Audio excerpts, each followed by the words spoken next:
আপনি কি কখনো এমন স্বপ্ন দেখেছেন যা পরে হুবহু বাস্তব হয়েছে? আপনি কি কখনো অনুভব করেছেন এই জায়গাটিতে তো আপনি আগেও এসেছেন, অথচ কখনো যাননি?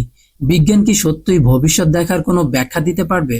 আজ আমরা জানবো কোয়ান্টাম ফিজিক্স এর এমন এক দিক যা হয়তো সময় ভ্রমণের রহস্যের খুব কাছাকাছি চলে গিয়েছিল। কোয়ান্টাম সুপারপজিশন আসলে কি? কল্পনা করুন আপনি একটা মোড়ে দাঁড়িয়ে আছেন, ডানে গেলে আপনি একজন ডাক্তার হবেন আর বামে গেলে একজন শিল্পী হবেন। বাস্তবে আপনি শুধু একটাই পথ বেছে নেন, কিন্তু কোয়ান্টাম ফিজিক্স বলে এই দুটোই করা সম্ভব। এই ধারণাকে বলা হয় সুপারপজিশন, যেখানে একটি কণা একই সময় একাধিক অবস্থা বা অবস্থানে থাকতে পারে। এক কথায় আপনার ভবিষ্যতেও একইভাবে একাধিক সম্ভাবনার মধ্যে সুপারপজিশন থাকে। যতক্ষণ আপনি একটা সিদ্ধান্ত নেন বা পর্যবেক্ষণ করেন, কোয়ান্টাম স্তরে কোনো কণা না দেখা পর্যন্ত সে কোথায় আছে তা নির্দিষ্ট হয় না। এই ঘটনাকে বলা হয় অবজার্ভ ইফেক্ট। যেমন ব্যাখ্যায় স্ক্রোডিঙ্গার ক্যাট, পরীক্ষায় একটা বিড়াল জীবিত এবং মৃত দুই অবস্থাতেই একসাথে থাকতে পারে যতক্ষণ না বক্সটি খোলা হয়। তাহলে প্রশ্ন হচ্ছে, আমরা কি মানুষ হিসাবেও একইভাবে সম্ভব ভবিষ্যতের ভিতরেই একসাথে বসবাস করছি? আমাদের প্রতিটি সিদ্ধান্ত কি আসলেই একটি ভবিষ্যৎ রিয়ালিটির দিকে ধাক্কা দিচ্ছে? এমন ধারণাকে বলা হয় ম্যানি ওয়ার্ল্ড থিওরি, যেখানে প্রতিটি সিদ্ধান্ত এক একটি সমান্তরাল বিশ্ব তৈরি করে।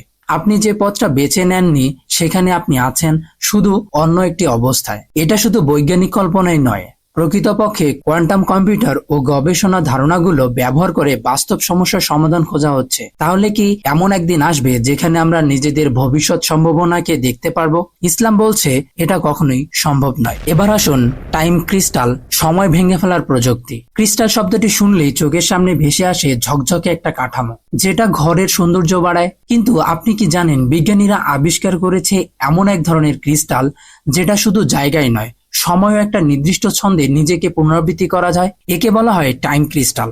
2021 সালে গুগলের কোয়ান্টাম গবেষকেরা সফলভাবে তৈরি করেন টাইম ক্রিস্টাল। এটি এমন একটা বস্তু যা শূন্য শক্তি ব্যয়ে নিজেকে পরিবর্তন করতে পারে এবং আবার ফিরে আসে আগের অবস্থায় সময়ের মাধ্যমে।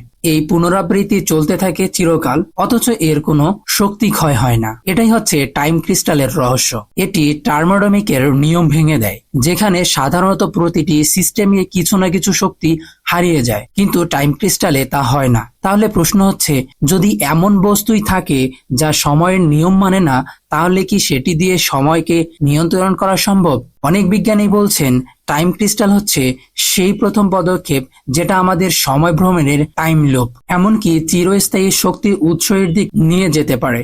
তবে কি কোয়ান্টাম কম্পিউটার টাইম ক্রিস্টাল ব্যবহার করলে ভবিষ্যতে এমন মেশিন তৈরি হতে পারে যা আমাদের অতীত বা ভবিষ্যতের হিসেব সিদ্ধান্ত নিতে সাহায্য করবে? তবে এখানেই শেষ নয়। টাইম ক্রিস্টাল তৈরি করা হয়েছে কেবল কোয়ান্টাম কম্পিউটারের ভেতরে। বাস্তব জীবনে এখনো তা পুরোপুরিভাবে প্রয়োগ করা হয়নি। তবুও এটা প্রমাণ করে যে সময় এগিয়ে যায় না, কখনো কখনো তা ঘুরে আসে। এবার ভাবুন ড্রিম টাইম বা রিয়েল টাইম কিভাবে কাজ করে। একবার ভাবুন আপনি মাত্র 5 মিনিট ঘুমিয়ে আছেন, অথচ মনে হয় কয়েক ঘন্টা ধরে আপনি স্বপ্ন দেখছেন। আবার কখনো হয়তো পুরো রাত আপনি স্বপ্ন দেখেছেন, কিন্তু মনে হয় মাত্র কয়েক সেকেন্ডেই কেটেছে। আসলে ঘুমের ভিতরে সময় চলে যায় একেবারে ভিন্নভাবে। বিজ্ঞানীরা বলছেন যখন আমরা গভীর ঘুমে যাই তখন আমাদের মস্তিষ্ক আলাদা তরঙ্গ গতিতে কাজ করে, যাকে বলা হয় থেটা বা ডেল্টা ওয়েভ। এই সময় আমাদের মস্তিষ্ক তথ্য সাজিয়ে রাখে, পুনরায় স্মৃতি রিপ্লে করে এবং অনেক সময় কোয়ান্টাম স্তরে সংবেদন গ্রহণ করতে পারে।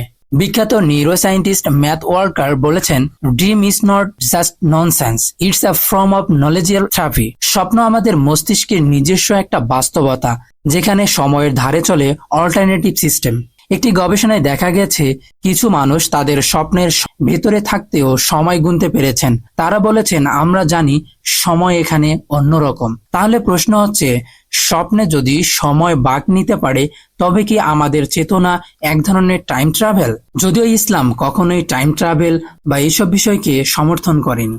স্বপ্নে যদি সময় বাঁক নিতে পারে, তবে কি আমাদের চেতনা এক ধরনের টাইম ট্রাভেল করছে, নাকি আমরা এক অন্য বস্তুর দরজায় দাঁড়িয়ে আছি? এটা কি শুধুই কল্পনা নাকি বাস্তবের ভিন্ন রূপ? তাহলে কি আমরা কখনো ভবিষ্যৎ দেখতে পারবো, নাকি আমরা সব সময় সময়ের এমন একটা স্রোতে আছি যার এক অংশ আমরা জানি আর এক অংশ আমরা অনুভব করি? বিজ্ঞান এখানে সব ব্যাখ্যা দিতে পারেনি, কিন্তু প্রতিদিন আমরা এক ধাপ করে এগিয়ে যাচ্ছি এমন এক ভবিষ্যতের দিকে যেখানে হয়তো আজ আর আগামীকালের ফারাক থাকবে না। আপনি কি মনে করেন সময় ভ্রমণ বা ভবিষ্যৎ দেখা একদিন সম্ভব হবে? কমেন্ট করে আপনার মতামত জানাতে ভুলবেন না।